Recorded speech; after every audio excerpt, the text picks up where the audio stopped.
안녕하세요. 늘 다른 이야기만 구독해왔던 제 이야기도 한번 써보면 어떨까 싶어 글을 씁니다. 저는 경기도에 사는 30대 여자입니다. 저에게는 다른 사람들이 경험해보지 못한 매우 특별한 사연이 있어 이렇게 용기를 내어 글을 쓰게 되었어요. 어렸을 때 잘은 기억은 없지만 부모님을 잃었습니다. 제가 기억하는 것은 어느 기차역에서 부모님을 잃은 뒤 보육원에 도착했다는 것뿐이에요. 그곳에서 보육원 생활이 시작되었고 어떻게 부모님을 잃었는지조차 기억이 나지 않습니다. 이렇게 제 삶이 바뀌게 된 계기가 되었고 아주 좋은 부모님들이 있다면 어떨지 상상해봅니다. 어떤 계기로 좋은 부모님을 만나게 되었는데 저는 입양을 받게 되었습니다. 입양해주신 부모님은 친딸보다 더 저를 키워주셨어요. 그래서 새로운 부모님과 함께 생활하게 되었어요. 아마 그때는 아직 초등학교에 들어가기 전이었던 것 같아요. 그들은 제 친부모님은 아니었지만 정말 사랑으로 쟤를 키워주셔서 제게는 친부모님이나 다름없었죠. 정말 행복했던 시간이었습니다. 이제 우리 집으로 돌아가서 함께 살아보자는 거죠. 이제부터 아줌마와 아저씨가 우리 엄마와 아빠가 되겠지요. 앞으로도 잘 살아보자. 그럼 이제는 아줌마와 함께 가는 거예요. 거기 가면 불고기도 많이 만들 거고 잡채도 주고 싶은 것 많이 먹을 수 있을 거예요. 아, 그래요. 그럼 우리가 먹고 싶은 거를 아빠와 엄마가 모두 다 해주시겠군요. 이것뿐만 아니라 사달라는 것도 다 사주시겠군요. 기대돼요. 그럼 아줌마, 아저씨 딸로 하시죠? 원장 선생님, 이제 저희는 아저씨, 아줌마네 가서 사는 거래요. 이젠 다른 집에서 살아도 선생님을 잊지 말아야 해요. 우리 착한 일만 가득하게 건강하고 행복한 일만 있길 바라요. 저희를 입양해주신 부모님께서는 동네 시장에서 작은 순대국집을 운영하셨어요. 털을 잘 잡은 덕분에 동네에서는 유명하고 인기 있는 순대국집이었죠. 진실하게 평이 좋았어요. 엄청 부유하진 않았지만 부모님은 제가 하고 싶은 것은 모두 해주셨어요. 그렇게 나는 사랑을 듬뿍 받으며 자랐어요. 입양을 하면서 부모님의 권유로 이름도 바꾸게 되었고 학교에 다니면서 엄마 아빠에게 집중적으로 사랑을 받는 느낌이 이런 곳이구나라고 몸소 느끼며 살았어요. 어느 날 어느 여자아이들이 다 그렇듯 자연스레 피아노 학원을 가게 되는 날이 있었는데 그 길을 통해 나는 피아노에 매료되어 피아노를 전공하게 되었습니다. 넉넉하지 않은 형편의 예체능을 하는 것은 쉽지 않았지만 부모님은 하나밖에 없는 딸이기에 하고 싶은 게 있다면 집이라도 팔아서 해주시겠다고 했죠. 그렇게 제가 전공으로 피아노를 선택하게 되었습니다. 음악하는 친구들이 하는 대로 집에서 멀리 떨어진 예고를 지나 음악대학까지 진학하게 되었습니다. 이는 피아노에 대한 열정이 많았기 때문입니다. 물론 학교를 다닐 때 아버지가 많이 차로 데려다 주셨는데 집에서 학교까지 멀었기 때문입니다. 정말 아버지가 정성스럽게 키워주신 덕분에 제가 귀중하게 자랄 수 있었습니다. 대학에 입학하자마자 천천히 날아가라 라는 말이 많아 경쟁이 치열했지만 부모님의 헌신을 생각하면서 힘들게 공부하고 노력했습니다. 이렇게 대학에서도 우수한 성적을 거두고 다음번에는 교환학생으로 나가볼 계획입니다. 독일로 유학을 떠났습니다. 독일에서 운명적인 사랑을 만났어요. 상대는 한국인이었고 유학생이었어요. 외국에서 오랜 시간 동안 유학을 해온 친구라서 그런지 자유분방하고 솔직한 모습에 매료되었죠. 한국인을 여기서 만나니까 정말 신기했어요. 종종 보긴 했지만 거의 말이 통하지 않았거든요. 넌 진짜 말이 잘 통하는 것 같아. 나도 마찬가지야. 외국에서 이렇게 친구를 만나게 될 줄이야? 상대의 마인드는 진짜 긍정적이고 배울 점이 많은 사람 같아. 너야말로 진짜 부모님에게 사랑을 많이 받은 것 같아 느껴져. 긍정적인 에너지가 닿으면 내가 좋아하는 것이야. 정말 고마워. 사실 우리 부모님이 친부모님이 아니야. 나는 어릴 때 보육원에서 입양된 거야. 그래서 지금까지 부모님들이 나를 키워주셨어. 친부모든 마찬가지야. 나는 아직도 엄마와 아빠가 날 입양했다고 생각한 적이 없어. 항상 잘 해주셨으니까. 덕분에 긍정적인 성격을 가지게 되었고 정말 감사해. 사실 나도 우리 엄마와 아빠한테서 입양 받았어. 나일에서 처음 얘기해봐. 정말 이런 우연이 있겠니? 아, 정말 신기한 일이야. 진정한 이야기네. 한국 친구들에게 한 번도 언급하지 않은 이야기야? 혹시 전달되었을까봐 걱정되지만 오빠에게 슬슬 말하게 된다. 이것도 병신가 문제와 비슷해. 나도 어린 시절 입양되기 전이었어. 다행히 우리 부모님은 형이나 나 모두를 차별 없이 키워주셨다. 오히려 형은 더 많은 구박을 받기도 했지. 그래서 항상 부모님께 감사한 마음으로 살아가며 그 든든한 도움으로 공부도 할 수 있었으니 말이야. 진정으로 훌륭하셔. 나도 우리 엄마 아빠께 효도해야겠다. 항상 고생 많이 시켜드려서 마음이 좀 그래? 그래도 내 덕분에 부모님은 정말 많이 고마울 거야. 웃을 거야. 너 하나로 인해 분위기가 달라졌을 거야. 그러니까 앞으로 잘하면 돼. 신기하게도 나와 똑같이 입양한 남자친구가 있었어.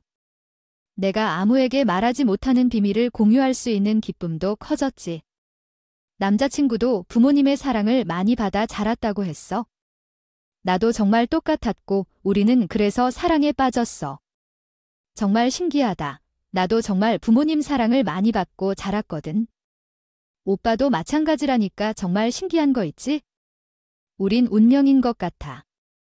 진짜 여기 유학 온 것도 내가 교환학생으로 오게 된 것도 모든 게 정말 인연 같아.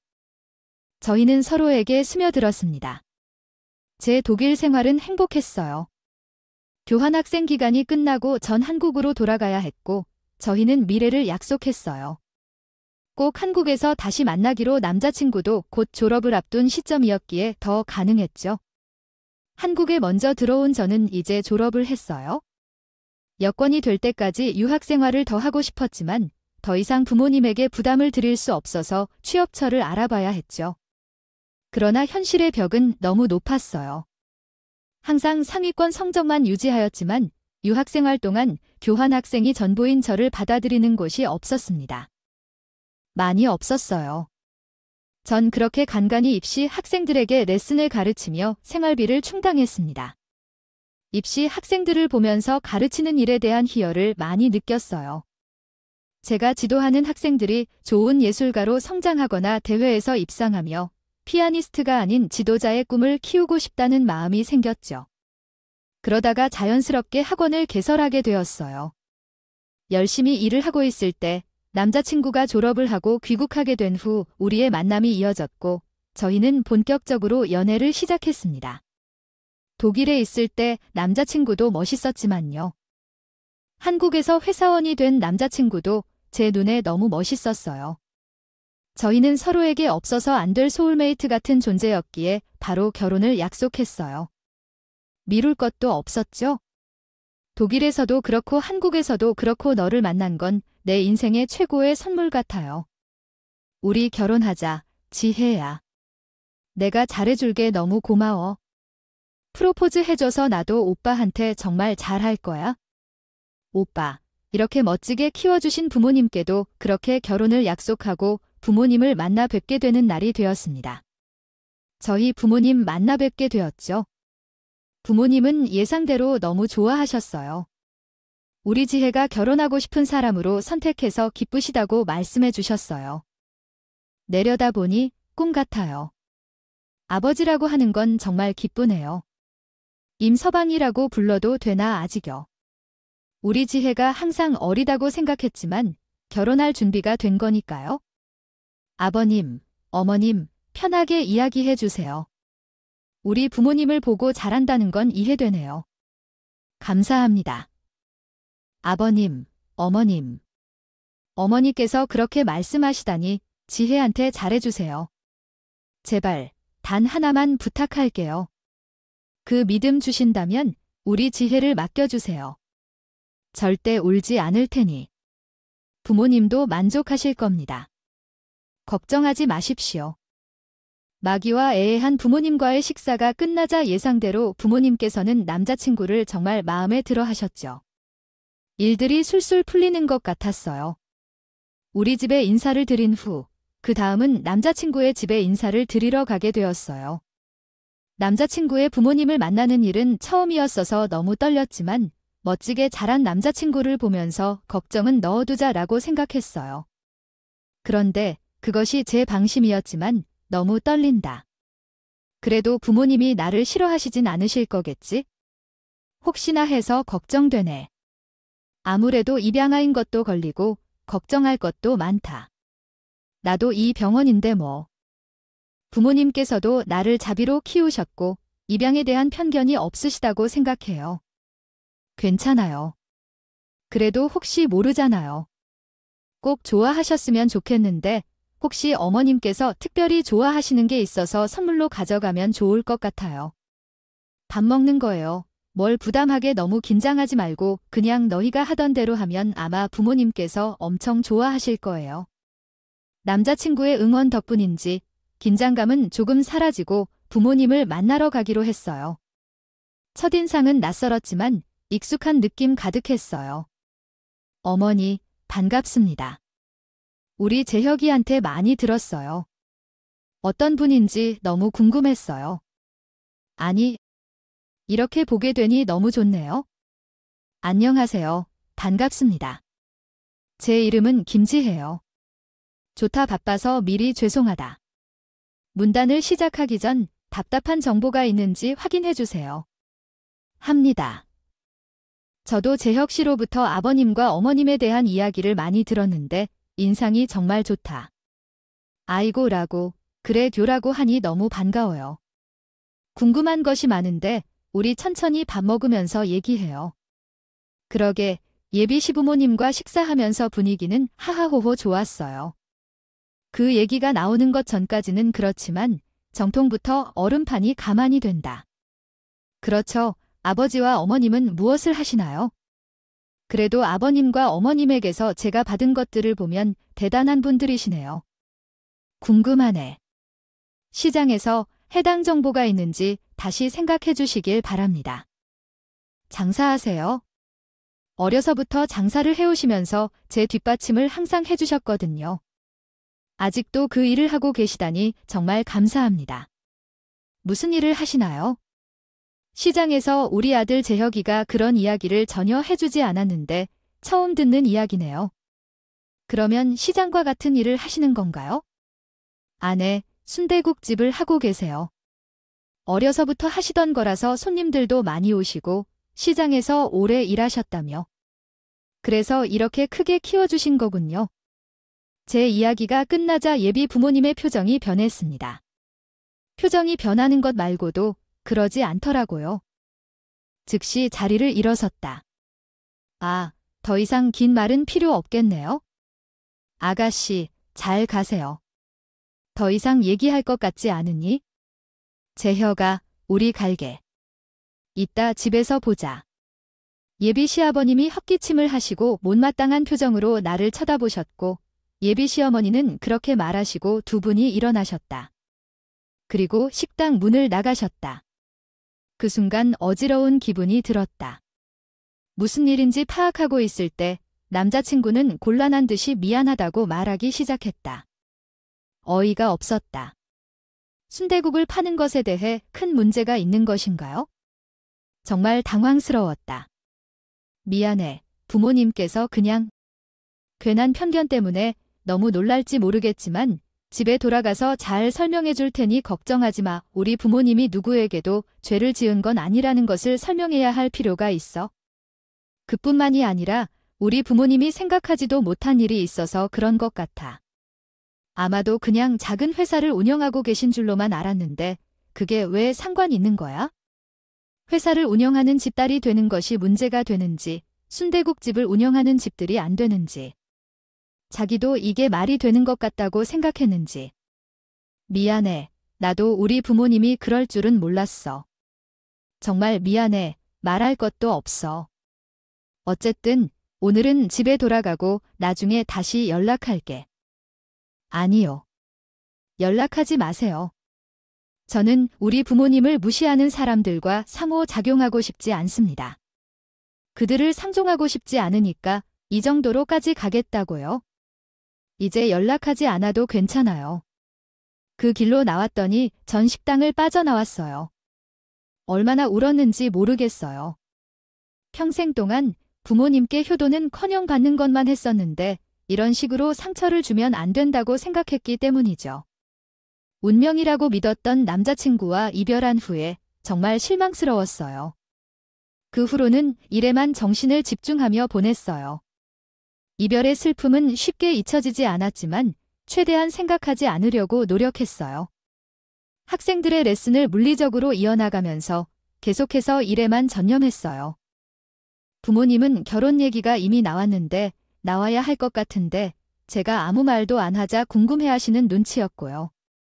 정말 면목이 없었네요. 지혜야, 결혼 준비는 잘 하고 있는 거니? 너 제육 끝내 부모님을 만나서 밥도 먹는다고 했잖아. 어떻게 된 거야? 아, 그냥 뭐. 그렇지. 결혼은 한 번도 생각해 본 적이 없었는데 이게 아무래도 중요한 일이니까 심사숙고해야지. 엄마는 걱정 마. 왜? 무슨 일이야? 제육군이 너를 속상하게 할 스타일은 아닌 것 같은데. 혹시 거기 계신 부모님께서 좀 심한 편이신가요? 아니요, 무슨 일이세요? 전혀 그런 것은 아닙니다. 제가 왜 그렇게 마음에 들지 않는다고 생각하시나요, 엄마? 아빠가 제게 얼마나 곱게 키워주셨는데도 이런 식으로 말씀하시다니요. 걱정하지 마세요. 엄마, 아빠에게는 절대 말하지 못할 만큼 부모님의 존재에 대한 문제가 있는데 우리 둘의 문제라고만 제가 우회적으로 언급했었어요. 하지만 눈치 빠른 엄마께선 분명히 그 집 부모님께 인사를 드리고 나서부터 결혼이 쉬운 일이 아니라는 것을 느끼셨을 것으로 보입니다. 너무나 속상했었죠. 그리고 제 남자친구는 계속해서 저에게 연락을 해왔습니다. 받지 않았어. 학원에 찾아와서 제게 빌며 사과했어. 너무 미안해했어. 미안해. 내가 사과할게. 우리 부모님께서 너에게 그러셨던 게 어찌하여 내가 말할 수 없어. 그래도 헤어지자고 하지 말아줘. 그때 내가 다 설명했잖아. 나는 우리 부모님 상처 줄 수 없고 그러한 집에 시집 갈 수 없어. 내가 왜 그래야 하는데 내가 못난 게 뭐가 있는데. 우리 엄마 아빠가 범죄를 저지른 것도 아닌데. 열심히 사시고 이러한 죄밖에 없는데. 우리 엄마 아빠한테 미안해서라도 안 되겠어? 나도 힘들어. 찾아오지 마. 그러니까. 그리고 오빠네 어머님 아버님을 원망해 나한테 그렇게. 모욕당했다는 이유로 남자친구에게 그런 말을 하고 뒤돌아갔는데 남자친구는 포기하지 않았습니다. 저 또한 그렇게 모욕적으로 대해도 그를 계속 찾아오는 남자친구를 무시할 수 없었죠. 결국 우리는 다시 만나게 되었어요. 단, 남자친구가 부모님을 확실하게 설득하는 조건에서 말이에요. 남자친구의 부모님은 쟤를 완전히 받아들인 것은 아니지만 더는 모욕적으로 대하거나 하진 않았습니다. 그렇게 우리는 차츰 다시 만나기 시작했어요. 우리 부모님은 물론 좋아했고 다시 만나게 되어서 다행이에요.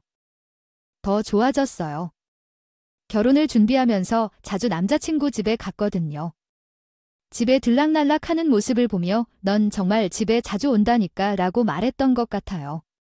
재혁이 형이 공무원 시험을 준비한다고 했던 것 같은데 시끄럽게 말하더라고요. 어릴 때 배운 거가 없어서 그런 건지 모르겠어요. 마음에 안 들면 말도 안 섞었을 텐데 진심이 아니었다면 이렇게 말을 안 했을 거예요. 거리가 먼 정도로 정말 격이 다르지 않나요? 아, 죄송해요. 이제 밖에서 만나거나 연락하겠어요. 공부하시는 거 깜빡했네요. 재혁 씨가 잠깐 집에서 보자고 하는데 너희 아빠 엄마와 함께 해도 괜찮을까요? 시장에서 장사하느라 너 그렇게 가르친 게 아니고 아니면 보육원에서도 가르쳐줬니? 기본 매너는 항상 그런 식으로 볼멘소리를 하셨지만 그냥 참고 넘겼어요. 남자친구와 만나면 만날수록 더 이상 헤어지지 못할 것 같았거든요. 시부모님은 우리 집이 순대국집이라서 싫어하는 거였습니다. 정말 단순했어요. 본인 아들도 입양 출신이지만 본인들은 교육자이니 어릴 적부터 잘 키웠다 이거죠. 너무 모순이었어요. 본인들은 입양을 해도 잘 키우는데 식당하는 부모님들은 잘못 키운다는 그런 고정관념. 가끔씩 집에 가면 남자친구의 형님과는 마주쳤지만 딱히 대화하지는 않았어요. 간혹 형님이 절반이 쳐다보고 하셨지만 공무원 준비를 오래 집에서 하다 보니 사회성이 부족한 것 같았습니다. 특별히 다른 생각은 하지 않았고 남자친구에게 들은 바에 따르면 형은 부모님들의 자식으로서 어려서부터 공부에 전념하여 졸업 후에도 공무원으로 일하고 있는 것 같았어요. 하지만 집안이 부러워서 언젠간 시험에 붙을 거라는 마음가짐을 갖고 있다고 했습니다. 솔직히 말해서 이런 사람들이 우리 부모님을 비난할 자격이 있는지 그저 한심하다고 생각했어요. 원하면서도 기분은 너무 안 좋았지만 철저히 남자친구만을 위해 참았어요. 한편으로는 남자친구의 부모님도 저와 같이 남자친구를 입양하여 키우셨다는 것을 생각하면서 내심 속으로는 인품이 훌륭하실 것이라고 합리화하면서 말하는 것이죠. 하지만 부모님께는 그 집에서 사랑을 받는다고는 생각하지 않아서 나를 안 좋아하신다고 말하지 못했어요. 부모님은 제가 그 집에서 사랑받았다고 생각했죠. 결혼 준비를 조용히 하고 나갔는데 어머님이 예단을 준비해 오라는 요구가 많은 것을 알면서도 저도 이제 어느 정도의 사람이 되었다고 생각하여 돈도 모아두었고 학원에서 입소문이 좋아진 상태였기 때문에 예단을 진행하는 것이었습니다. 문제가 되지 않았고 남자친구가 본격적으로 형과 함께 셋이 식사를 한번 하자고 했어요. 이제 결혼할 사이니까 자주 보아야겠다며 말했죠. 항상 남자친구 집에만 가면 형은 방에서 공부를 하거나 도서관에 있었기 때문에 서로 친해질 기회가 생겼다는 것이 좋았어요. 그리고 함께 밥을 먹기로 한 날이 다가왔어요. 처음으로 이렇게 오랫동안 대화를 나누다니 좀 설레기도 했어요. 내가 너무 폐쇄적인 사람으로 생각했기 때문이죠. 와, 이렇게 재혁 오빠가 자리를 만들어주니까 이제야 제대로 된 대화를 나눌 수 있을 것 같아요. 제가 뭘로 불러야 할까요? 아, 그러세요. 군용모 오빠라고 해도 좋고 아니면 그냥 재훈 씨라고 해도 좋아요. 부르고 싶은 대로 부르세요. 그래, 그냥 뭐 아직 결혼한 게 아니니까 오빠라고 해도 되겠다. 내게도 오빠라고 했으니까 어땠어요? 괜찮지. 그래. 괜찮지. 그럼, 네, 그럼 그냥 편하게 오빠라고 할게요. 그래도 재혁 오빠랑 되게 오해가 좋아 보이셔서 너무 보기 좋아요. 아, 내부. 재욱이가 우리 집에 오면서 집이 정말 달라졌거든요. 전에는 좀 우울하고 뭐랄까 하여튼 그랬더라고요. 재혁이가 은인이고 부모님도. 재욱이 덕분에 많이 밝아지셨고 그래서 진짜 고마운 동생이에요. 그리고 밝은 지혜 씨를 만나서 더 좋았어요. 의외로 남자친구의 형은 말도 잘하고 재미있는 사람이었어요. 항상 방 안에서 공부만 하는 모습을 보다가 이렇게 말도 잘하고 하는 모습을 보니 내가 그동안 생각했던 게 다 틀렸다고 생각도 들었어요. 그리고 나와 똑같은 왼손잡이라 더 신기했어요. 왼손잡이세요? 저도 왼손잡이인데 어렸을 때 고치려고 해도 잘 안 되더라고요. 그래서 그냥 이젠 편하게 왼손으로 잡아요. 저도인데 신기하네요. 아저씨도요. 재혁이랑 같이 입양을 받기로 했는데 이런 얘기 괜찮으세요? 아, 그럼요. 특별히 숨길 것도 없고 부모님이 잘해주셔서 오히려 긍정적으로 자라날 수 있었던 것 같아요. 아, 그럼 친부모님은 아예 기억이 안 나는 건가요? 입양이 되는 과정이 궁금한데 물어봐도 괜찮을까요? 아니, 장난 아니야. 어떻게 입양이 이루어지는지 궁금해서 물어봤어요. 혹시 너무 편하게 물어봤나요? 아, 괜찮아요. 사실 기억이 안 나요. 그냥 부모님을 잃어버린 것 같아요. 그 같고 그냥 보유권일 뿐이고 그리고 입양됐다는 거거든요. 그 전에 기억이나 이런 것들이 잘 생각이 안 나서 제게도 그게 참 의문이긴 해요. 참 바보 같죠. 중요한 얘긴데 기억이 안 나다니. 아니에요. 그럴 수도 있고 그냥 좀 궁금해서 혹시 기분 나쁘실 건 아니죠. 별 뜻은 없으니까 오해하지 마시고요. 그렇게 남자친구의 형과 함께 밥을 먹고 자리를 마치고 나오는데 뭔가 살짝 묘한 느낌은 났지만 대수롭지 않게 여겼어요. 처음으로 많이 대화를 해본 것도 신기했고요. 이제 정말 가족이 드러나 보다 싶었네요. 그리고 우리는 곧 상견례를 준비했어요. 혹시 그쪽 부모님이 우리 부모님을 신뢰에 배반할까 걱정했지만 남자친구가 부모님께 신중히 부탁하겠다고 말했습니다. 그러나 그에도 불구하고 상황이 변하지 않았어요. 자신들이 교육자인데 순댓국을 무시하는 행동은 변하지 않았습니다. 상견례 당일 부모님은 먼저 식당에 들어가셨고 저는 별도로 들어가려 했었는데 마당에서 남자친구의 부모님을 마주쳤죠. 남자친구의 부모님을 보고 멘붕이 와서 정말 어이가 없었습니다. 저희 집을 무시해도 입이 다물어지지 않았어요. 어머님, 오셨어요. 근데 혹시 사정이 있으셨나요, 아버님? 옷차림이랑 어머님의 옷차림이 어디 갔다 오신 것 같은데 아닌가요? 예비 시부모님의 옷차림은 가관이었어요. 어머님은 등산복에, 아버님은 조기 축구 유니폼을 입고 오신 거예요. 우리 엄마 아빠는 오늘 상견례 자리에 나온다고 해서 때 빼고 계속 기대하고 제가 옷도 준비해드렸는데 그렇게 설레는 마음으로 오셨는데 참을 수가 없었어요. 대단한 집이라고 가지고 오느냐, 그냥 편하게 밥 먹는 자리인데 안 그러냐? 아마 그쪽 바깥양아들도 이게 더 좋았을 거예요. 편하실 테고 아빠 엄마 이게 뭐예요 지금? 지엔의 부모님은 격식 있게 차려입고 오셨는데 꼭 그렇게 하셔야만 했어요, 엄마 아빠. 원래 그런가요? 제 여긴 너 만나고 편했어요. 말대꾸 한 번 하지도 않던 착한 우리 아들이 그 사람 만나고 따박따박 말대꾸를 하지 않나 봐. 정말 너무할게요. 차라리 이 결혼해도 못 시킨다고 하시네요. 꼭 이렇게 우리 부모님께 모욕을 주셔야만 하나요?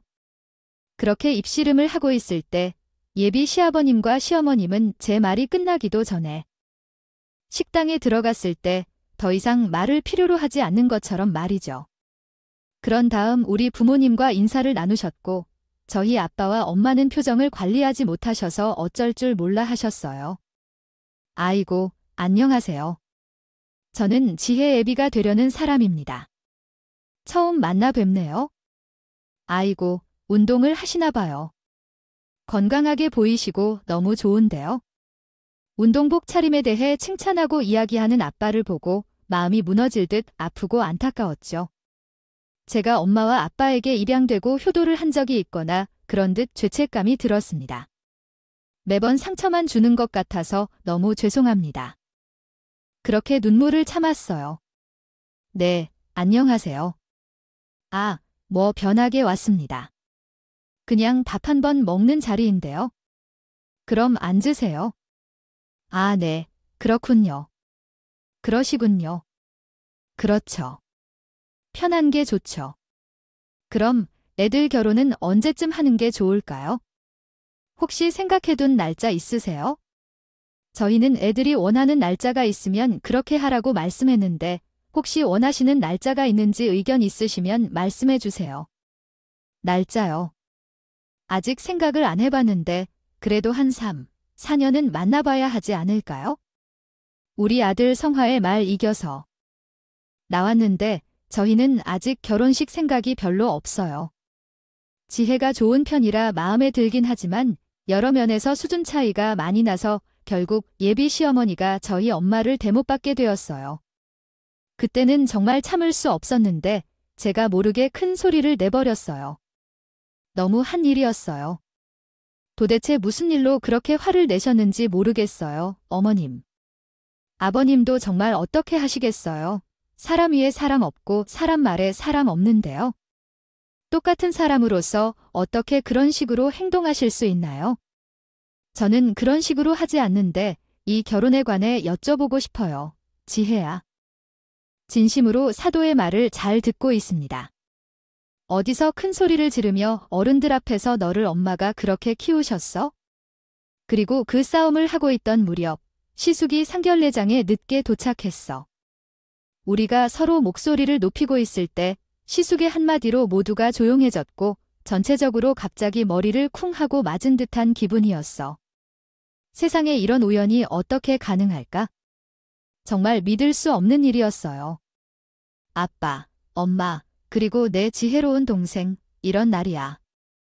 이 마리를 처음 만난 순간부터 익숙한 느낌이었어요. 보육원에 다녀온 길이에요.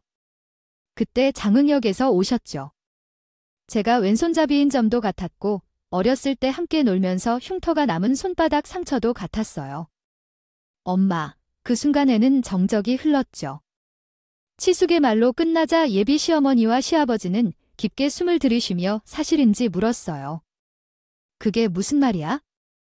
혹시 여동생이 지혜라고 하나요? 그게 말이 돼? 아니, 그럴 리가 없잖아. 이건 뭐 정말 유명한 장난이야? 그럴 리가 있어? 우리가 너를 찾아다니며 이렇게 앞에 두고도 어디를 찾다녔는데요? 몰랐다고? 너 정말 옛날이 많네요. 아이고, 내 딸을 이제야 찾는다니 미안해요. 그동안 제가 엄마가 너무 많이 변사에게 모습을 보였어요. 우리 딸을 이렇게 예쁘게 키워주신 분들께 무슨 죄를 저질렀는지 모르겠어요. 미안해요 말이에요. 부모님을 용서해 주셨으면 좋겠어요. 아니, 용서해 주세요. 제발. 나리는 입양되기 전에 제 이름이었어요. 성은 기억이 안 나요. 부모님한테 입양되면서 이름을 개명했어요. 그런데 이게 다 무슨 말인지 모르겠고 엄마 아빠라니요. 우리 부모님은 이곳에 계신 두 분이세요. 부주의하게 이야기하지 마세요. 제 생각은 변함없어요. 알고 있지만 우리 날이 그의 딸이자 나는 이제야 자는 거야? 아무런 예고 없이 심장이 멈춰버렸어. 예비 시아버지는 그 말만을 남겨두고 갑자기 돌아가셨고 놀란 시어머니도 시아버지를 지지하다가 함께 쓰러지셨어. 그래서 병원에 급히 실려갔지만 둘 다 어이없이 돌아가셨어요. 갑자기 발생한 심장마비였어. 이전부터 미주신경성 실신이라는 병을 앓고 있는 남자친구 부모님은 큰 충격을 받아서 심장혈관이 확장되고 혈류량이 감소해서 그만둘렀다고 했어. 진짜로 어떤 말을 해야 할지 모르겠어. 쉽게 회복되지 않는 병이었지만 두 분 다 심근경색으로 앓고 계셨기 때문에 합병증으로 돌아가신 것으로 알고 있습니다. 너무 안타까웠습니다. 그렇게 찾다가 마침내 찾아낸 딸을 눈앞에서 알아보지 못하고 대못을 박았다는 사실에 너무 놀랐지만 저희 부모님을 우선 챙겼습니다. 지숙이 말로는 예비 시어머니와 시아버지는 제 진짜 아빠와 엄마가 맞더군요. DNA 검사를 하였을 때 99% 일치했는데 정말 놀라운 사실이었습니다. 친딸인데도 알아보지 못하고 인신공격을 한 사람들이 나의 진짜 부모라는 것을 믿기 싫었어요. 우리 부모님도 큰 충격을 받으셨고요. 지수근은 저에게 아빠와 엄마가 제게 엄청 찾아주시는데 저를 잃어버린 뒤 집안에서 웃음이 끊기기 시작했다고 합니다. 엄마의 우울증이 날로 심해져 어디를 가든 제가 잘 살았으면 좋겠다는 마음에서 저를 제 아들처럼 키워줄 재혁 씨를 입양해 저를 키우듯이 키웠다고 하더군요. 어디를 가든 예쁜 모습만 기대하는 마음에서 눈앞에 벌어진 사실임에도 믿지 않고 싶었습니다. 고민 끝에 재혁 씨와 헤어지기로 결정했습니다. 그리고 전 저의 친부모님을 위해서 혹시라도 우리 양부모님께 상처를 입히지 않을까 걱정했습니다. 그리고 친부모님의 장례식에 참석하지 못했는데요. 솔직히 눈물이 나지 않았습니다. 친부모님이라고 하지만 너무 거리감 있고 모두 모질게 대하시는 분들이셔서 애초에 마음이 닿지 않았고 그들을 왜 잃어버리셨을까 하는 원망도 느끼게 되었어요. 예전 일들은 자세히 기억이 나지 않지만 제게 상처를 준 그 마음을 되갚아야 한다는 생각이 들었어요. 지금은 마음을 많이 정리한 것 같아서 이렇게 글을 쓸 수 있을 정도로 돼 있습니다. 앞으로는 우리 부모님께 언제나 착한 딸이 되고 싶어하며 그때 파혼한 것에 대해서도 후회는 없습니다. 물론 시종가들도 만나지 않고 있다가는 세월이 흘러서 친오빠를 한번 만나볼 수 있지 않을까 하는 생각도 들긴 하지만요. 아직은 쉽지 않습니다. 어떤 운명에 이끌려 만난 남자의 양부모님이 제 친부모였던 것을 아직도 믿기 힘들지만 앞으로는 더 많은 날을 살게 될 것이기 때문에 그냥 하나의 추억으로 간직하려고 합니다. 가끔 가슴에 사무초가 칠 때도 있지만 내심은 집안 형편으로 고생하신 분들이 제 친부모였다는 것을 생각하면 견디기 힘든 화도 느낍니다. 이렇게 인품 좋으신 양부모님 밑에서 자란 것이 축복인 것 같기도 하고요. 언제쯤 우리 부모님께 모든 것을 갚으며 사는 날이 올지 모르겠지만 그날까지 전 열심히 살 것이고 우리 엄마, 아빠에게 좋은 딸이 되도록 노력하겠습니다. 노력하겠습니다. 긴 글을 읽어주셔서 감사합니다. 행복한 일 가득하시길 바랍니다. 신세기예요.